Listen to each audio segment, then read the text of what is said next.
Welcome back friends, ये है हमारी video number 7 class 12 computer science with Python series के लिए। और हम डिस्कस कर रहे थे हमारा chapter number 1 Python revision tour. और इस वीडियो में हम डिस्कस करेंगे इटरेटिव स्टेटमेंट या सिंपली लूपिंग स्टेटमेंट्स को। तो लूपिंग स्टेटमेंट्स हमको हेल्प करते हैं किसी कंडीशन के बेस पे एक या एक से ज़्यादा स्टेटमेंट्स को रिपीट करने के लिए। यानी कि जब भी हमें प्रोग्रामिंग में स्टेटमेंट्स को रिपीट करना होता है तो ये हम करते हैं लूप्स की मदद से या इटरेटिव स्टेटमेंट्स की मदद से। तो स्टार्ट करते हैं। टॉपिक है हमारा इटरेटिव स्टेटमेंट्स। इटरेटिव स्टेटमेंट्स या सिंपली लूप्स भी इनको बोला जाता है। तो अगर इसको हमने डिफाइन करना हो तो सिंपली हम लिख सकते हैं these statements are used to repeat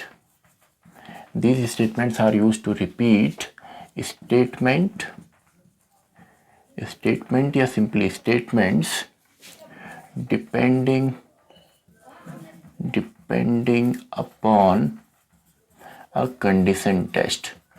यानी कि कंडीशन को बार बार हम टेस्ट करते हैं और जब तक ये कंडीशन सिंपली हमारी ट्रू होती है तो हम स्टेटमेंट्स को रिपीट करते हैं। अब यहाँ पे पाइथन के अंदर दो तरीके के हमारे लूपिंग स्टेटमेंट्स या लूप्स हैं, जिसमें फर्स्ट है हमारा फॉर लूप या फॉर इटरेटिव स्टेटमेंट्स, और सेकेंड हम यहाँ पे डिस्कस करेंगे वाइल लूप या वाइल इटरेटिव स्टेटमेंट।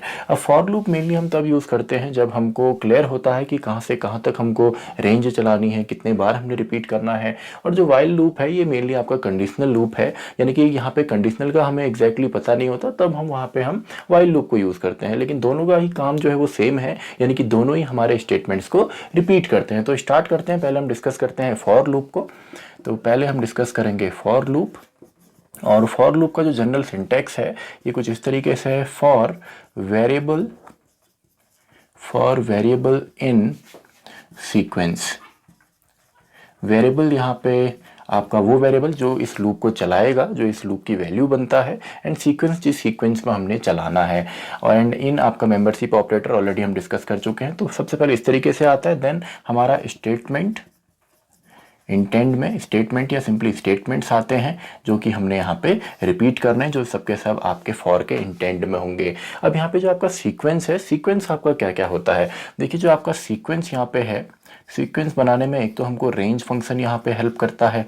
आप रेंज फंक्शन की मदद से इस लूप को एग्जीक्यूट कर सकते हैं। इसके अलावा आप यहाँ पे स्ट्रिंग यूज़ कर सकते हैं, आप लिस्ट यहाँ पे यूज़ कर सकते हैं, आप टपल, यानी कि जितने भी यहाँ पे सीक्वेंस हैं सभी के सभी हमारे सीक्वेंस हैं। तो टपल्स को आप यूज़ कर सकते हैं। और काफ़ी जगह हमारे डिक्शनरी भी हम यूज़ करते हैं। वैसे डिक्शनरी हैं, टपल्स हैं, इनको हम ज़्यादा यूज़ नहीं करते, केवल आपका लिस्ट ही यहाँ पे यूज़ होता है। लेकिन इनकी मदद से भी हम देखेंगे किस तरीके से हम इस लूप को एग्जीक्यूट करते हैं। तो स्टार्ट करते हैं। सबसे पहले रेंज फंक्शन को हम समझते हैं। अब रेंज फंक्शन सिंपल है। आपका रेंज फंक्शन आपका यूज़ होता है एक सीक्वेंस को क्रिएट करने के लिए। तो इसमें हम लिख सकते हैं it is used to create a sequence. ये एक सीक्वेंस को क्रिएट करने में हमारी हेल्प करता है। तो पहले इसको हम समझते हैं, देन हम इसमें अप्लाई करेंगे। एग्जांपल के तौर पे अगर मैं डायरेक्टली यहाँ पे लिखूँ फॉर एक्स, एक वेरिएबल मैंने यहाँ पे ले लिया, फॉर एक्स इन रेंज 5। तो अभी तो मैंने जनरली यहाँ पे लिखा और प्रिंट मैंने यहाँ पे x कर दिया, x की वैल्यू को प्रिंट कर दिया। तो अगर मैं ये स्टेटमेंट लिखता हूँ तो अभी मैं यहाँ पे अलग अलग कंडीशन यहाँ पे बताऊंगा आपका रेंज में हम क्या क्या लिख सकते हैं। अभी फिलहाल मान लेते हैं हमने यहाँ पे 5 लिखा, तो रेंज में आपका क्या होता है, रेंज में एक आपका यहाँ पे है स्टॉपिंग वैल्यू। यानी कि रेंज में एक चीज़ आपकी जो मैंडेटरी है, जो कंपलसरी है हमने देना, वो है आपका स्टॉपिंग वैल्यू।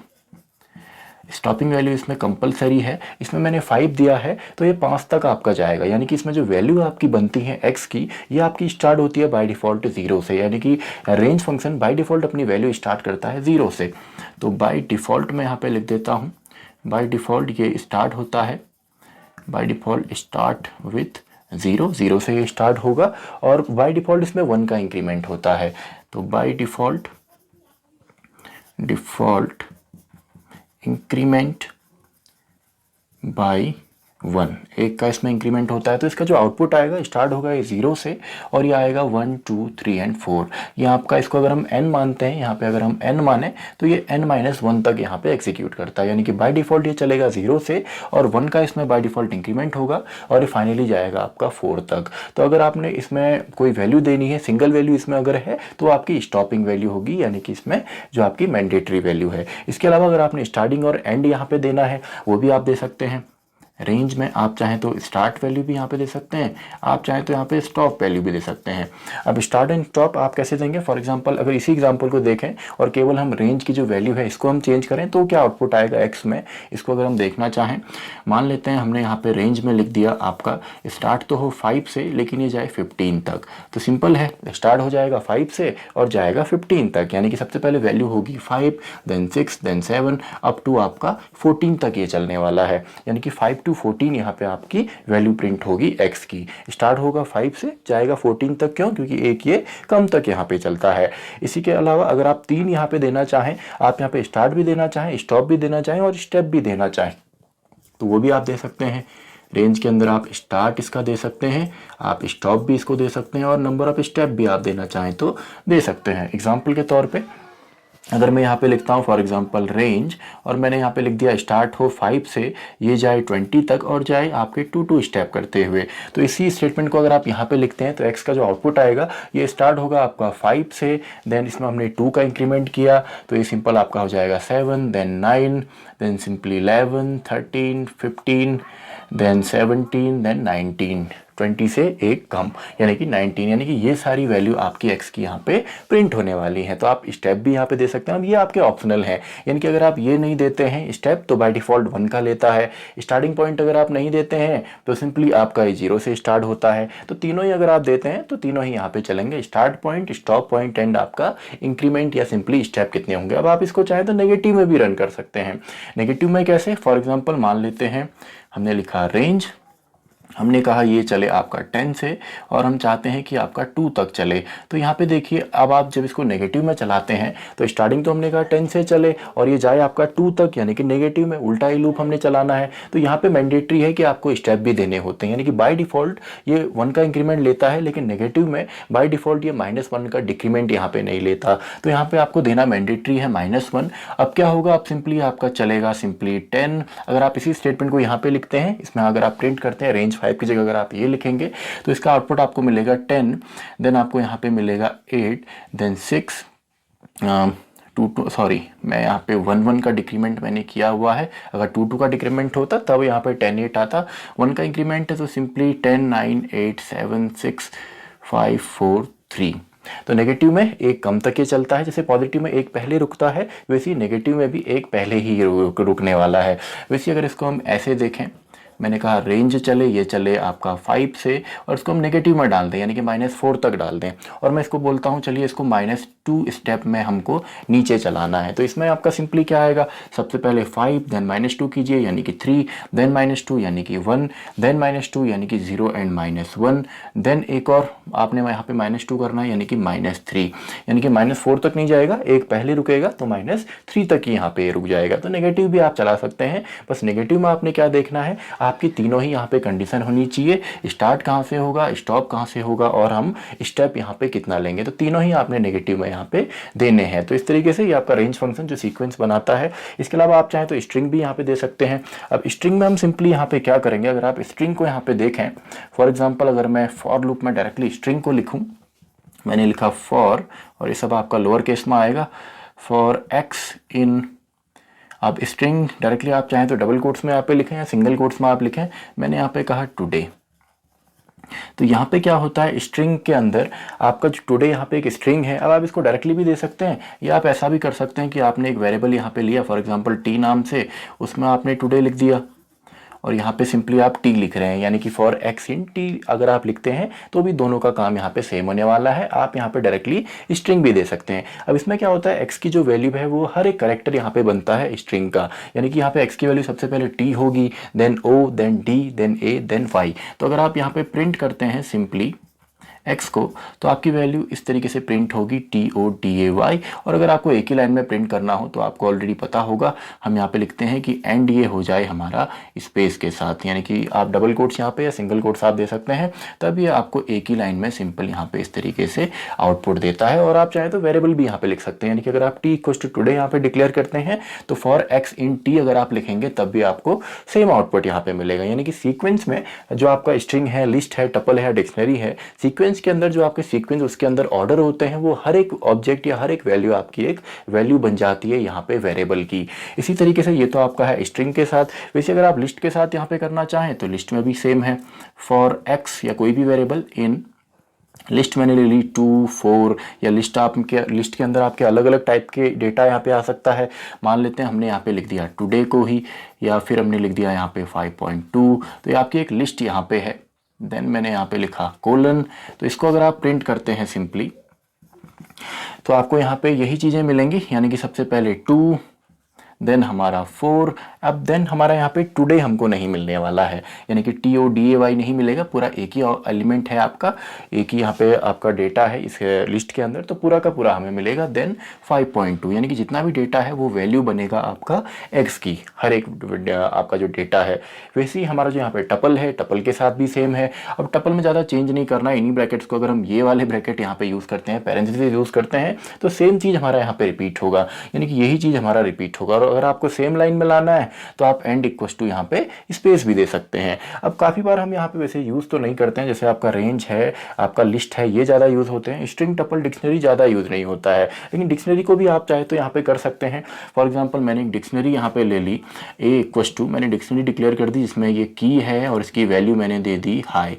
एंड दूसरा मैंने यहाँ पे एक की बना दी, फॉर एग्जाम्पल चलो की हम यहाँ पे स्ट्रिंग को बना लेते हैं, मैं ले लेता हूँ टुडे और इसमें वैल्यू मैं ले लेता हूँ फॉर एग्जांपल 48, तो ठीक हो गया। अब अगर इसमें मैं फॉर x इन a लिखता हूँ एंड देन मैं अगर प्रिंट करता हूँ आपका x को, तो x में क्या प्रिंट होना चाहिए, x में यहाँ पे प्रिंट वैसे यहाँ पे पूरा होना चाहिए, जैसे इसके अंदर पूरे एलिमेंट प्रिंट हो रहे थे, लेकिन यहाँ पे हमारा क्या होता है, यहाँ पे हमारा इसके केवल कीज जो होती है, लिस्ट सॉरी डिक्शनरी आपकी क्या होती है, ये कॉम्बिनेशन होती है की वैल्यू पेयर की, यानी कि एक की और एक वैल्यू, तो यहाँ पे आपका केवल कीज आती हैं। अगर आप डायरेक्टली ए लिखेंगे और ए आपका यहाँ पे एक डिक्शनरी है, तो सिंपली यहाँ पे आपका पहले 1 प्रिंट होगा, ये एक की है, इसके अलावा टुडे एक की है, तो ये दोनों प्रिंट होंगे। लेकिन अगर आप यहाँ पे चाहते हैं की जगह वैल्यूज आए, तो वैल्यूज भी आप यहाँ पे कर सकते हैं। उसके लिए आपको सिंपली कुछ ऐसा लिखना होगा, for x in a.values, then जैसे ही आप यहाँ पे लिखेंगे प्रिंट, तो ये आपका यही है, यही आप यहाँ पे रिपीट करेंगे। यहाँ पे आप प्रिंट करते हैं x को, तो अब यहाँ पे आपकी जो वैल्यूज हैं ये प्रिंट होंगी, कीज आपकी प्रिंट नहीं होंगी। आप अगर यहाँ पे a.keys आप लिखते हैं तो कीज आती हैं, वो ऐसे अगर आप नहीं भी लिखेंगे बाय डिफॉल्ट कीज ही ये देने वाला है। लेकिन अगर आप वैल्यूज से इसको चलाना चाहते हैं लूप को, ये हम आगे डिस्कस और करेंगे जब हम डिक्शनरी को डिस्कस करेंगे, ये केवल एक ओवरव्यू है। तो यहाँ पे आपका अब हमने वैल्यूज लिखा, तो वैल्यू एक तो हाई है और एक 48 है, तो यहाँ पे आउटपुट आपको एक तो हाई आएगा और एक आपको 48 यहाँ पे मिलने वाला है। यानी कि फॉर लूप आपका सिंपल है। फॉर लूप में आपका सिंपल सा इसका सिंटेक्स है, फॉर वेरिएबल इन सीक्वेंस, और सीक्वेंस आप कुछ भी यूज कर सकते हैं। आप रेंज फंक्शन को यूज करें, आप स्ट्रिंग को यूज करें, लिस्ट को यूज करें, टपल या डिक्शनरी को आप यूज कर सकते हैं। तो इसी के साथ ये जो टॉपिक है आपका फॉर लूप, ये भी हमारा कंप्लीट होता है। आप चाहें तो इसका स्क्रीनशॉट ले सकते हैं। तो पहला लूप हमारा कंप्लीट होता है, तो नेक्स्ट लूप हम स्टार्ट करेंगे अब हमारा व्हाइल लूप डिस्कस करते हैं। व्हाइल लूप या सिंपली व्हाइल इटरेटिव स्टेटमेंट, तो टॉपिक है हमारा व्हाइल लूप। व्हाइल लूप, अब व्हाइल लूप का भी काम सेम है, यानी कि ये भी हमारे स्टेटमेंट्स को रिपीट करेगा, लेकिन इसके 4 यहाँ पे बेसिक बिल्डिंग ब्लॉक्स हैं, यानी कि 4 एलिमेंट इसके अंदर हैं। और अगर आप इन एलिमेंट्स को प्रॉपर्ली यूज करते हैं व्हाइल लूप के साथ, तो सिंपली आपका लूप जो है एग्जीक्यूट होता है। तो इन चारों को मैं पहले यहाँ पे लिख देता हूँ। सबसे पहले इसमें आपका आता है इनिशियलाइजेशन, जिसको हम बोलते हैं स्टार्टिंग पॉइंट या स्टार्ट पॉइंट। स्टार्ट पॉइंट हमने यहाँ पे देना है। नंबर 2 हमारा है टेस्ट एक्सप्रेशन या सिंपली कंडीशन हम इसको बोल सकते हैं, जो जिस कंडीशन के बेस पे आपका लूप बार बार रिपीट होगा। 3rd यहाँ पे हमारा है बॉडी या एक्चुअल में आपका जो वर्क है या एक्चुअल स्टेटमेंट्स जो हमने रिपीट करने हैं, actual statements to be repeated. और इसके बाद फाइनल जो हमारा पॉइंट है वो है update expression, sorry, point number 4, update expression, यानी कि आप अपडेट कैसे करेंगे, इनको हम स्टेप्स भी बोल सकते हैं, या सिंपली इसको हम इंक्रीमेंट या डिक्रीमेंट भी बोल सकते हैं। अब सिंपली अगर एक नॉर्मली डायरेक्टली मैं एग्जांपल यहाँ पे लूँ, फॉर एग्जांपल मैंने एक वेरिएबल लिया a और इसमें मैंने वैल्यू दे दी 1 और मैं वाइल लूप यहाँ पे यूज़ करता हूँ। मैंने कहा वाइल के अंदर मैंने एक कंडीशन बनाई a is less than equal to 5 colon, यानी कि यहाँ पे हम एक ब्लॉक क्रिएट कर रहे हैं। देन सिंपली मैंने यहाँ पे प्रिंट में कर दिया आपका a एंड सिंपली मैंने इसको इंक्रीमेंट भी कर दिया, यानी कि a+1। तो सिंपली ये वाइल लूप आपका तैयार है। अब यहाँ पे देखिए a इक्वल टू 1, अब जब आप इसको चलाएंगे यानी कि a की वैल्यू पहले 1 है, यहाँ पे आपका चेक होगा 1 is less than equal to 5, यानी कि यहाँ पे जो आपका एक्सप्रेशन है इसकी वैल्यू हमारी ट्रू बनेगी तो सिंपली a की वैल्यू प्रिंट भी होगी, यानी कि 1 प्रिंट होगा। देन a आपका +1, यानी कि a की वैल्यू 2 हो गई एंड अगेन हमारा ये काम रिपीट होगा, यानी कि 2 भी आपका लेस देन 5 है तो 2 आएगा। देन आपका +1 इंक्रीमेंट, देन 3 बनेगा तो 3, 4 और less than and equal to हमारा साथ में है, लेस देन और इक्वल टू है तो 5 भी हमारा प्रिंट होगा। अब देखिए जो वाइल लूप है इसमें हर एक चीज़ यहाँ पे अवेलेबल है, यानी कि सबसे पहले यहाँ पे इनिशियलाइजेशन भी है, स्टार्टिंग पॉइंट। फॉर लूप में तो हम रेंज के साथ देते थे या डायरेक्टली हम देते थे, लेकिन यहाँ पे हमको वाइल लूप से पहले यहाँ पे देना होता है कि स्टार्टिंग पॉइंट क्या होगा। इसके अलावा अगर आप यहाँ पे डायरेक्टली लिखते, यानी कि अगर आप स्टार्ट नहीं करते तो आपको यहाँ पे नेम एरर मिलती है, यानी कि ए को हमने यहाँ पे डिफाइन ही नहीं किया है। तो यहाँ पे स्टार्ट पॉइंट भी है, टेस्ट एक्सप्रेशन भी यहाँ पे है, कंडीशन भी है। इसके अलावा यहाँ पे बॉडी है, यानी कि एक्चुअल जिसके लिए पूरा काम हमारा हो रहा है वो भी है, और इसी बॉडी के अंदर हमारा अपडेट एक्सप्रेशन भी है, यानी कि अपडेट भी हमने किया। अब अगर हम यहाँ पे अपडेट ना करें, फॉर एग्जाम्पल a=1 तो लिखा, स्टार्टिंग पॉइंट हमने a is less than equal to 5 condition भी लगाई, प्रिंट भी किया, लेकिन अगर अपडेट नहीं करते तो क्या होता, फर्स्ट टाइम जैसे यहाँ पे आपकी कंडीशन बनती आपका 1 is less than equal to 5 तो ये तो ट्रू है, ये चलता, तो प्रिंट क्या हो जाता 1। देन अगेन ये रिपीट ऊपर होके जाता तो वैल्यू 1 ही रहती, यानी कि हर बार यहाँ पे 1 ही प्रिंट होता, क्योंकि ये ही कंडीशन वहाँ पे होती। तो लूप को हमको स्टॉप भी करना होता है, रोकना होता है, तो उसके लिए हम यहाँ पे सिंपली इसको इंक्रीमेंट या डिक्रीमेंट करते हैं। तो सिंपल सा तरीका है, इसमें आप इस तरीके से कर सकते हैं। स्टेटमेंट एक भी हो सकता है, स्टेटमेंट मल्टीपल भी हो सकता है, और ये दोनों स्टेटमेंट जो हैं ये आपके इंटेंड में आते हैं वाइल लूप के। तो ये तो है सिंपल तरीका, आप सिंपल तरीके से जब एक लूप को एग्जीक्यूट करते हैं। इसके अलावा आप यहाँ पे इसको नेगेटिव में भी यूज़ कर सकते हैं। फॉर एग्जांपल मान लीजिए हमको एक वैल्यू प्रिंट करनी है लूप के अंदर, एंड वैल्यू है आपकी 5, 4, 3, 2 एंड 1 एंड देन 0, -1, -2 तक हमको जाना है। अगर ये हमने करना है, ये हमारे पास सिंपल एक कंडीशन है, तो इसके लिए हम क्या करेंगे, इसके लिए भी हमारे पास सिंपल सा तरीका है। हम क्या करेंगे, हम एक यहाँ पे वेरिएबल लेंगे, a इक्वल टू स्टार्ट कहाँ से करना है 5। अब देखिए एग्जैक्टली हमें पता है कि ये काम करना है, तो 5 से हमने चलना है। वाइल हमने कहाँ तक जाना है, -2 तक जाना है। तो आप लेस देन, आप ग्रेटर देन करेंगे या ग्रेटर देन इक्वल टू कर सकते हैं। तो मैंने यहाँ पे कर दिया a is greater than equal to -2, यानी कि -2 तक ये चले। और अब खाली ग्रेटर देन करते हैं तो -3 आप करेंगे। इसके बाद सिंपली हमने प्रिंट कर दिया a को, एंड हमने a में कर दिया a इक्वल टू a-1। तो सिंपल है, सबसे पहले हमारी कंडीशन यहाँ पे क्या होगी, a is greater than equal to -2 से हमारा क्या बनेगा, a की वैल्यू 5 है तो 5 is greater than equal to -2, तो 5 जो है वो ग्रेटर है, यानी कि सही है, तो 5 प्रिंट होगा। देन -1, यानी कि a की वैल्यू 5 से हमारी कम होके अब आ जाएगी 4। तो अगली जो कंडीशन चेक होगी वो क्या होगी, 4 इज ऑल्सो ग्रेटर देन -2, तो ये भी सही है, यानी कि 4 भी हमारा प्रिंट होगा। इसी तरीके से पूरा काम होता रहेगा जब तक कि यहाँ पे कंडीशन हमारी -2 नहीं आती। अब काफ़ी बार क्या होता है, इसमें हम कंफ्यूज होते हैं कि इस लूप से बाहर जैसे हम वैल्यू चलाते हैं तो वैल्यू यहाँ पे एक बढ़ करके आती है। एग्जाम्पल के तौर पे मान लेते हैं हम एक क्वेश्चन हम सॉल्व कर रहे थे और हमको वहाँ पे एक वेरिएबल मिला और इसमें हमारे पास वैल्यू थी 5, ठीक है जी। अब इसके बाद हमने क्या किया, x में हमने डाल दिया एक, और a का काफ़ी काम यहाँ पे और हुआ, काफ़ी स्टेटमेंट है, एंड फाइनली a इसमें आ गया और 5 p इसकी वैल्यू रही।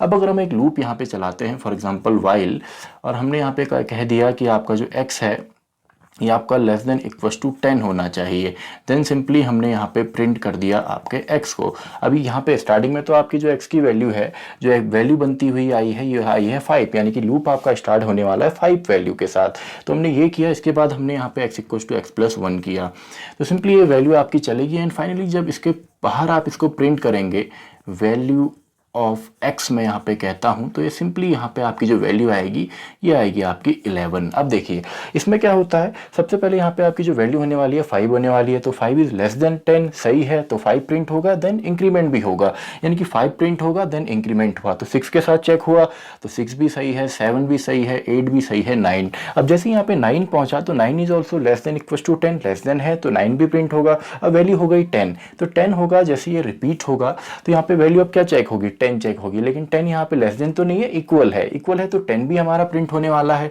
लेकिन इसी के अंदर जो ये वाला हमारा स्टेटमेंट है, ये जो हमारा स्टेटमेंट ये भी इसी के अंदर है, तो वैल्यू इसके अंदर ही हमारी 11 हो चुकी है। 11 होने के बाद जब ये ऊपर रिपीट होता है तब यहाँ पे जैसे आप चेक करेंगे तो 11 में वैल्यू तो फॉल्स हो गई, अब ये अंदर ना जाके सीधा बाहर आता है और वैल्यू यहाँ पे 10 प्रिंट ना होके 11 प्रिंट होती है। इसमें गलती हम तब करते हैं मैक्सिमम टाइम जब हम एक वेरिएबल को ऑलरेडी हम उस पर काम कर रहे होते हैं, उसको हम लूप में इंटर करते हैं, देन हम उसको बाहर निकालते हैं, तब वहाँ पे थोड़ा सा कंफ्यूज होता है कि यहाँ पे वैल्यू 10 क्यों नहीं आई, या वैल्यू जो भी आपकी लूप में फाइनल थी वो वैल्यू क्यों नहीं आई, क्योंकि इसके अंदर जो है इंक्रीमेंट आपका ऑलरेडी हो चुका होता है। तो ये वाइल लूप में इसमें आपने कंफ्यूज नहीं होना है। इसके अलावा और भी तरीके हैं वाइल लूप को रोकने के, वो भी हम देखते हैं। फॉर एग्जांपल हमने एक वेरिएबल ले लिया a=5 और मैं यहाँ पे लिखता हूँ वाइल a एंड सिंपली मैंने यहाँ पे लिख दिया प्रिंट आपका a। अब हमें पता है कि आपकी प्रोग्रामिंग के अंदर कोई भी नॉन जीरो वैल्यू हमारी ट्रू होती है, इसका मतलब क्या हुआ, वाइल a भी हमारा चलने वाला है। जैसे आपको पिछले एग्जांपल्स में हमने देखा था, अगर हम ये करते एंड देन प्रिंट हम कर देते सिंपली यहाँ पे कोई भी आपके कोई भी स्ट्रिंग या कोई भी वेरिएबल या कोई डायरेक्ट एलिमेंट हम यहाँ पे प्रिंट करते हो तो प्रिंट होता है, क्यों, क्योंकि a यहाँ पे आपका ट्रू है, यानी कि इसकी वैल्यू ट्रू आने वाली है। a की वैल्यू 5 है, कॉन्स्टेंट वैल्यू से चलता है, तो उसी तरीके से कॉन्स्टेंट वैल्यू से ये भी हमारा चलता है, यानी कि यहाँ पे a5 हमारा बनता, सॉरी वाइल 5 यहाँ पे बनता और यहाँ पे प्रिंट होता 555, यानी कि इन्फिनिटी लूप बनता। अब इसको भी अगर हम रोकना चाहें तो इसको हम रोक सकते हैं कुछ इस तरीके से। हमने लिखा a=5 एंड देन हमने लिखा वाइल a एंड मैंने यहाँ पे लिख दिया प्रिंट में a को एंड सिंपली a=a-1। तो इससे क्या होगा, सबसे पहले a की वैल्यू है 5 तो यहाँ पे 5 प्रिंट होगा, देन a-1 यानी कि a की वैल्यू 1 कम कर दीजिए यानी कि 4, दोबारा रिपीट होगा नेक्स्ट टाइम, तो a की वैल्यू 4 है तब भी ट्रू है, a की वैल्यू 3 है तब भी ट्रू है, a की वैल्यू 2 हुई तब भी ये ट्रू रहेगा, 1 आई तब भी ये ट्रू रहने वाला है। लेकिन जैसे ही वैल्यू यहाँ पे a-1 करके 1 से 0 होती है तो यहाँ पे वाइल 0 आपका फॉल्स होता है। वाइल 0 इसका जो यहाँ पे रिजल्ट आता है वो आपका फॉल्स आता है, और फॉल्स आते ही सिंपली लूप आपका टर्मिनेट हो जाएगा। तो इस लूप से भी आपको ये आउटपुट यहाँ पे मिलता है। लेकिन अगर आप यहाँ पे -2 करते तो क्या होता, तो सिंपली सबसे पहले आपकी वैल्यू, अगर आप मान लीजिए यहाँ पे a=-2 किया तो वैल्यू आती 5 देन 3 देन 1 देन 0 को छोड़ के डायरेक्ट -1, यानी कि अगर आप -2 करते इसी की जगह तो ये नहीं चलता, क्योंकि यहाँ पे सिंपली वैल्यू जंप करती 2 के बाद और यहाँ पे आपका इन्फिनिटी आ जाता, यानी कि इसके बाद ये रिपीट होता ही चला जाता। तो ये भी एक तरीका है लूप को रोकने का या वाइल लूप को रोकने का। तो इसी के साथ ये जो टॉपिक है ये भी हमारा खत्म होता है। आप चाहें तो इसका स्क्रीनशॉट ले सकते हैं, और मेनली आप ऑलरेडी कर चुके होंगे। मेनली आपने यहाँ पे जो 4 इसके एलिमेंट हैं, बेसिक एलिमेंट हैं, इनका यहाँ पे ध्यान रखना है। तो इसी के साथ वाइल लूप भी हमारा खत्म होता है। अब हम देखते हैं जंपिंग स्टेटमेंट्स। कुछ हमारे स्टेटमेंट्स होते हैं जो सिंपली हमारे प्रोग्राम के फ्लो को जंप करवाते हैं, जैसे हमारा कंटिन्यू है, ब्रेक है, इनको हम डिस्कस करते हैं जंपिंग स्टेटमेंट। और जंपिंग स्टेटमेंट हमारे यूज होते हैं लूप्स के साथ, यानी कि जब भी हमें किसी लूप को टर्मिनेट करना होता है किसी कंडीशन के बेस पे, या सिंपली लूप के कुछ स्टेटमेंट्स को हमने स्किप करना होता है, तब हम यूज करते हैं जंपिंग स्टेटमेंट्स को। तो स्टार्ट करते हैं। टॉपिक है हमारा जंपिंग स्टेटमेंट। जंपिंग स्टेटमेंट्स, और पाइथन के अंदर 2 तरीके के जंपिंग स्टेटमेंट्स होते हैं, इनको हम एक एक करके डिस्कस करेंगे। एक है हमारा ब्रेक स्टेटमेंट और दूसरा है हमारा कंटिन्यू स्टेटमेंट। तो स्टार्ट करते हैं ब्रेक स्टेटमेंट से। तो ब्रेक स्टेटमेंट सिंपली एक लूप को टर्मिनेट करता है। जैसे ही ब्रेक स्टेटमेंट मिलता है आपके पाइथन कंपाइलर या इंटरप्रेटर को, तो सिंपली उस लूप को ये टर्मिनेट करता है, और जो कंट्रोल होता है वो दे देता है अगले पाइथन स्टेटमेंट को, यानी कि ब्रेक के बाद वो लूप नहीं चलेगा, उसके बाद जो आपके अगले स्टेटमेंट है वो डायरेक्टली एग्जीक्यूट होते हैं। तो इसमें हम लिख सकते हैं इट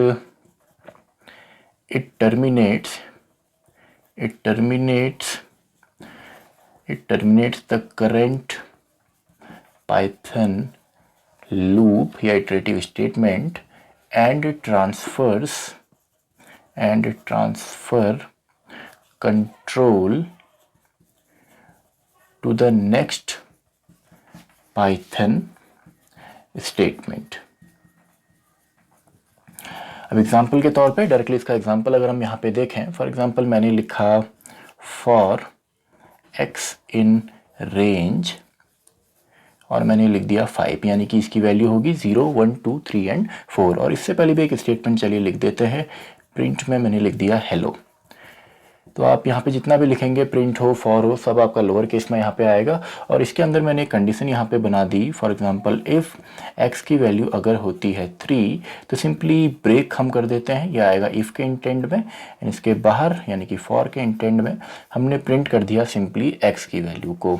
इसके बाहर हम मान लेते हैं हमने एक और स्टेटमेंट प्रिंट कर दिया आपका टुडे, एंड आप चाहें तो एक और स्टेटमेंट लिख दें, फॉर एग्जांपल प्रिंट में मैं लिख देता हूँ टुडे, मैंने ऊपर लिखा है, इधर मैं लिख देता हूँ इज़ ग्रेट।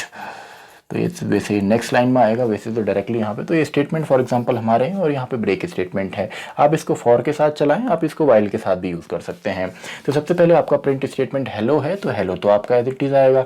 देन आपका कंट्रोल जाएगा लूप के पास, तो लूप में सबसे पहले एक्स की वैल्यू होने वाली है 0, तो वैल्यू 0 हुई, एक्स की वैल्यू अभी 3 नहीं हुई है, तो ब्रेक यहाँ पे नहीं चलेगा, डायरेक्टली यहाँ पे प्रिंट हो जाएगा आपका 0।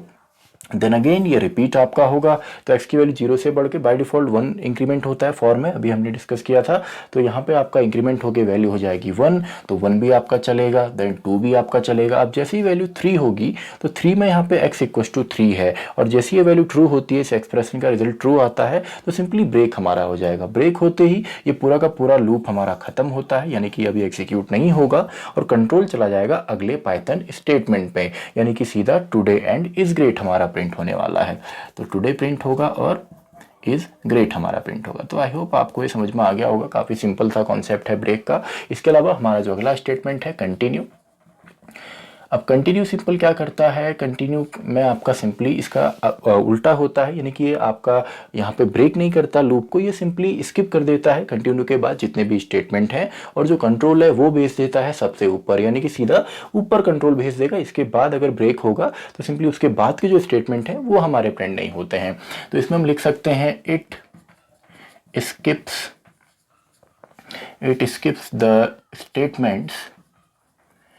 skips the statements followed by continue keyword। It skips A statement followed by the continue statement, यानी कंटिन्यू स्टेटमेंट के बाद जितने भी आपके कंटिन्यू कीवर्ड के बाद जितने भी स्टेटमेंट हैं उनको स्किप करता है, and transfers control to the top या to the beginning of the loop या इटरेटिव स्टेटमेंट, और जो कंट्रोल है उसको सीधा टॉप पे भेज देता है। एग्जांपल के तौर पे अगर हम यही एग्जांपल लें, फॉर एग्जांपल मैंने प्रिंट यहाँ पे लिख दिया और इसमें मैंने लिख दिया today is great, and simply मैंने यहाँ पे एक लूप रन किया फॉर x इन रेंज, और मैंने इसको चला दिया फॉर एग्जांपल 10 तक, और इसके अंदर सिंपली मैंने कंडीशन लगा दी इफ़ x इक्वल्स टू 5, अगर ये 5 होता है तो कंटिन्यू, और इसके बाद मैंने एक प्रिंटिंग स्टेटमेंट लिख दिया है सिंपली, जिसमें x को मैं प्रिंट करता हूँ, और इसके बाहर प्रिंट में मैंने लिख दिया for example today is great लिख चुके हैं, और यस्टरडे वाज ऑल्सो ग्रेट लिख देते हैं। चलिए, तो स्टेटमेंट लूप के बाहर है, तो सिंपली मान लेते हैं इतना हमारा प्रोग्राम है। तो सबसे पहले टुडे इज ग्रेट तो एज इट इज आएगा, टुडे इज ग्रेट तो हमारा नॉर्मली चलने वाला है। अब देखिए नेक्स्ट है x इन रेंज 10, यानी कि x की वैल्यू क्या चलेगी 0, 1, 2, 3, 4, 5, 6, 7, 8 एंड 9, ये हमारी चलने वाली है बाय डिफ़ॉल्ट। लेकिन यहाँ पे सबसे पहले x की वैल्यू 5 नहीं है तो कंटिन्यू नहीं चलेगा, डायरेक्टली हमारा x चलेगा, यानी कि वैल्यू यहाँ पे टुडे इज ग्रेट के बाद आएगी 0, देन हमारी आएगी 1, देन आएगी 2, देन आएगी 3, देन आएगी 4, यानी कि 4 तक तो नॉर्मल है। अब जैसे ही वापस ऊपर जाएगा और इसको मिलेगा 5, यानी कि x की वैल्यू 5 होगी, तो 5 इक्वल्स टू 5 के बराबर है, तो कंटिन्यू का मतलब क्या है, इसके बाद जितने भी स्टेटमेंट है केवल एक ही स्टेटमेंट है तो ये स्किप हो जाएगा। तो वही हमने लिखा है फॉलोड बाय कंटिन्यू कीवर्ड, तो वो स्किप होता है सिंपली। तो सिंपली आपका ये स्किप होगा, जैसी वैल्यू 5 हुई ये स्किप हो गया, यानी कि अब ये प्रिंट नहीं होगा तो यहाँ पे कंट्रोल डायरेक्टली फिर ऊपर चला जाएगा, ऊपर जाएगा तो वैल्यू 5 की जगह हो जाएगी 6, और 6 वैल्यू यहाँ पे अब फॉल्स हो जाएगी, यानी कि 6 तो अब आपका यहाँ पे चेक करेगा नहीं क्योंकि 5 में चेक हो चुका है और एक ही कंडीशन यहाँ पे है। तो 6 में चेक नहीं होगा तो डायरेक्टली अब यहाँ पे प्रिंट क्या हो जाएगा 6, यानी कि 6, 7, 8 एंड 9, यानी कि 5 यहाँ पे हमारा प्रिंट होने वाला नहीं है। सिंपल है, यानी कि इसमें आपने स्किप कर लिया। इसके बाद डायरेक्टली हमारा जो स्टेटमेंट है ये आ जाएगा, यस्टरडे वाज आल्सो ग्रेट, तो इसको मैं यहाँ लिख देता हूँ, ये इसी के नीचे ये आएगा, यस्टरडे वाज आल्सो ग्रेट, इसके बाद डायरेक्टली आने वाला है। तो ये आई होप काफ़ी इजी है।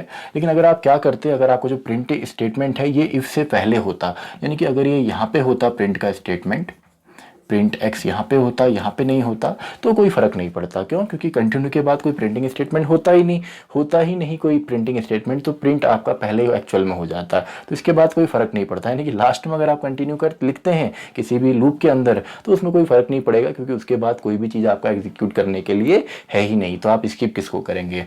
तो ये दो हमारे स्टेटमेंट है। इसके अलावा एक एक्सेप्शन भी यहाँ पे है, आपने देखा होगा व्हाइल लूप के साथ या सिंपली फॉर लूप के साथ हम पाइथन प्रोग्रामिंग में एल्स को भी आपने देखा होगा, यानी कि ये भी हम यूज करते हैं। तो ये भी बिल्कुल पॉसिबल है, केवल पाइथन प्रोग्रामिंग में ही है, C++ इनमें ये यूज नहीं होता है। इसका मतलब क्या है, जब भी आप नॉर्मली किसी लूप को रन करते हैं, व्हाइल हो या फॉर हो, तो उसके साथ आपका एल्स भी सपोर्ट करता है, एल्स भी आपका चलेगा।